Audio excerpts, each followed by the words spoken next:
ఎంతమందిని రక్షించాడో. అందుకే భీష్మాచార్యుల వారు భాగవతంలో స్తోత్రం చేస్తూ త్రిజగన్మోహన నీలకంతితను ఉద్దీపింప ప్రాభాత నీరజబంధు ప్రభమైన చేలముపయిన్ రంజిల్ల. ఆయన వచ్చినప్పుడు ఎంత అందంగా ఉంటుందంటేట కురుక్షేత్రంలో యుద్ధానికి. త్రిజగన్మోహన నీలకాంతితను ఉద్దీపింప, 3 లోకములు కూడా ఆకర్షింపబడేటంతటి అందమైనటువంటి నీలమేఘ ఛాయతో ఉంటాడు. తను ఉద్దీపింప ప్రాభాత నీరజ బంధు ప్రభమైన చేలము పయిన్ రంజిల్ల నీలాలక వ్రజ సంయుక్త బంధుర సేవ్యమై విజృంభింప మా విజయుంచేరుడు వన్యకాడు మది నావేశించు నెల్లప్పుడు అంటాడు. ఆ ప్రాభాత నీరజ బంధు ప్రభమైన అంటే తామర పువ్వులకు మిత్రుడైనటువంటి ప్రభాతకాల సూర్య భగవానుడి యొక్క కాంతి ఎలా ఉంటుందో అటువంటి చేలమును కట్టుకున్నటువంటి వాడు. అటువంటి కృష్ణుడు అర్జునుడి రథం మీద కూర్చుని సారథ్యం వహించాడు కాబట్టి బ్రతికాడు. అదిగో ఆ భక్తపరాధీనుడైన కృష్ణుడున్నాడే, ఆయన నన్ను రక్షించుగాక అని చెప్పుకున్నాడు. హయరింకాముఖ ధూళి ధూసర పరిన్యస్తాలకోపేతమై రయజాత శ్రమతోయ బిందుయుతమై రంజిల్లు నిమ్మోముతో జయముం పార్థునకిచ్చు వెట్కనని నా శస్త్రాహుతించాలనొచ్చియు బోరించు మహానుభావు మదిలో చింతింతు నశ్రాంతమున్నంటాడు. ఆయన కర్మ. ఎదురుగుండా సారథ్యం చేసేటప్పుడు యుద్ధం జరుగుతుంటే మాట వినపడదు. రథం ఇటు పోనీ అని చెప్పడానికి చేతిలో ధనస్సు ఉంటుంది, బాణం ఉంటుంది. అప్పుడు రథి వెనకాతల ఉన్నవాడు సారథిని పిలవాలంటే కాలెత్తి డొక్కలో పొడుస్తాడు. పొడిస్తే వెనక్కి తిరిగి చూడాలి. ఆయన కర్మ కాలి చేశాడా సారథ్యం. హయరింకాముఖ ధూళి ధూసర పరిన్యస్తాలకోపేతమై, ముందు గుర్రాలు పరిగెడుతుంటే వాటి మించి పైకి రేగినటువంటి ధూళి ఒంటిని పట్టేస్తే చెమటలు పట్టి మట్టి అంటుకున్నవాడై అయినా కూడా జయముం పార్థునకిచ్చు వెట్కనని నా శస్త్రాహుతించాలనొచ్చియు బోరించు మహానుభావు మదిలో చింతింతున శ్రాంతము అన్నాడు. నేను అన్ని అస్త్రాలు ప్రయోగిస్తుంటే వాటి ధాటికి తట్టుకుని ముందు సారథి మీద వేస్తుంటే సారథికి తగులుతాయి కాబట్టి వెనక అర్జునుణ్ణి రక్షించడానికి నా బాణములను ఎదుర్కొన్న కృష్ణుడున్నాడే, ఆయన నా మనస్సుని ఆవేశించుగాక. అలాగే మహానుభావుడు ఒక సూర్యుండు సమస్త జీవులకు తానొక్కొక్కడైతోచు పోలిక ఏ దేవుడు సర్వకాలము మహాలీలన్ నిజోత్పన్న జన్య కదంబ హృత్సరోరుహములన్ నానా విధానోరూపకుడయ్యొప్టు ఈశ్వరుని ప్రార్థింతు నశ్రాంతమున్ అంటాడు. ఒక్క సూర్యుడు ఒక్కొక్కళ్ళకి ఒక్కొక్క సూర్యుడిగా కనపడినట్టుగా ఉండి అందరినీ రక్షించేటటువంటి పరమాత్మ రాశీభూతమై కృష్ణుడిగా అర్జునుడి రథం మీద కూర్చుని యుద్ధం చేశాడే, ఆయన మమ్ము రక్షించుగాక.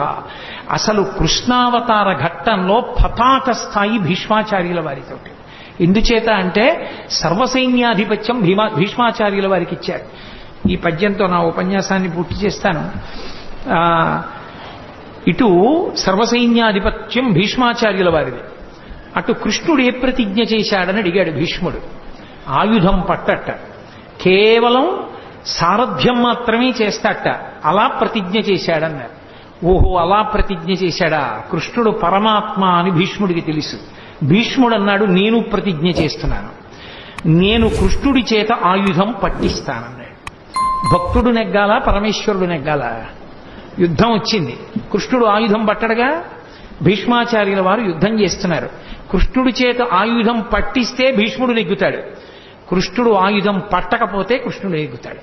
భగవంతుడా భక్తుడా ఇద్దరికీ వేదిక కురుక్షేత్రమైంది. భీష్మాచార్యుల వారు విపరీతంగా బాణ పరంపర విడిచిపెట్టేస్తున్నారు. తట్టుకోలేకపోతున్నాడు అర్జునుడు. వెనక్కి తిరిగి చూశాడు కృష్ణుడు, పూచిన మోదుగు చెట్టును కొట్టినట్టు కొట్టేస్తున్నాడు. రక్తం కారిపోతోంది అర్జునుడికి. అంతే, మరిచిపోయాడు తన చేసిన ప్రతిజ్ఞ. కుప్పించి ఎగసిన కుండలం బులకాంతి గగన భాగం బెల్ల కప్పికొనగా ఉరికిన నోర్వక నుదరంబులో నున్న జగముల వ్రేగున జగతి కదుల చక్రంబు చేబట్టి చనుదించురయమునపైనున్న పచ్చని పటముజార నమ్మితి నాలావు నగుబాటు చేయకు మన్నింపుమని క్రీడి మరల దిగువ కరికి లంఘించు సింహంబు కరణి మెరసి నేడు భీష్ముని చంపుదు నిన్ను కాతు విడువు మర్జున ఎటంచు మద్ది శిఖవృష్టి తెరలి చనుదించు దేవుండు దిక్కు నాకు అని చెప్పుకున్నాడు భీష్మాచార్యుల వారు. ఎవరు నాకు దిక్కు అంటే చెప్పాడు.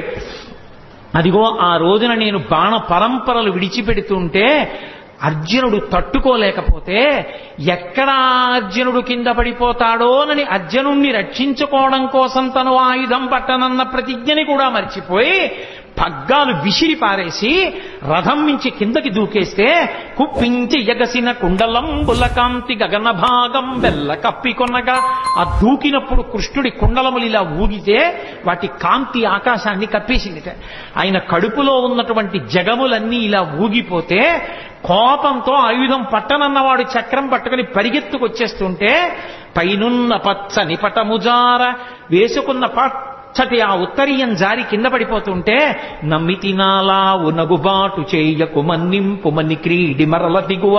బావా బావా అర్జునుడు చేతకాని వాడు కాకపోతే కృష్ణుడు ఆయుధం పట్టుకున్నాడని లోకం చెప్పుకుంటుంది. బావా వదిలేయి వదిలేయి వదిలేయి అని అర్జునుడు వెంట పడుతుంటే నేను సారథ్యం చేస్తుండగా నా వెనక నువ్వు ఉండగా నాకు పరమభక్తుడమైన నిన్ను నా ఎదురుకుండా ఇన్ని బాణాలు పెట్టి కొట్టేస్తాడా? సంపేస్తాను ఇవాళ భీష్మాచార్యుల వారిని ఏమనుకుంటున్నాడోనని కరికి లంఘించు సింహంబు కరణి మెరసి నేడు భీష్ముని సంపుదు నిన్ను కాతో విడువు మర్జున యటంచు మధ్య శిఖవృష్టి తెరలి చనుదించు దేవుండు దిక్కు నాకు. అర్జున విడిచిపెట్టవాయా? ఏమిటి మాట్లాడుతున్నావు? నేనుండగా నిన్ను చంపుతాడా? ఏమిటా బాణాలు వేయడం? సంపేస్తాను ఇవాళ భీష్ముడిని తన ప్రతిజ్ఞ కూడా మరిచిపోయి చక్రం పట్టుకుని పరిగెత్తుకుంటూ వచ్చి నన్ను చంపేద్దామని వచ్చేసినటువంటి భక్త పరాధీనుడైన కృష్ణ భగవానుడున్నాడే, ఆయన నాకు దిక్కని చెప్పుకున్నాడు భీష్మాచార్యుల వారు. అంతటి మహానుభావుడు కృష్ణావతారం అంటే ప్రాతస్మరణీయం. ఆ కృష్ణ భగవానుణ్ణి తలుచుకుంటే చాలు జగదాచార్యుడు.